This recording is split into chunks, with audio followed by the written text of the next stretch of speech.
Master, kadali tayo bayang oh. Gabing na ang size oh. 1 kilo yata tumigit. Laki.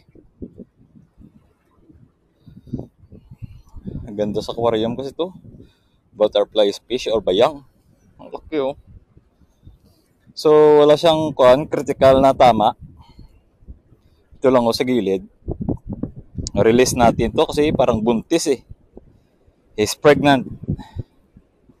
Huh? Wow, taba sana oh. Okay. Release muna natin to. Laki. 1 kilo nga may git.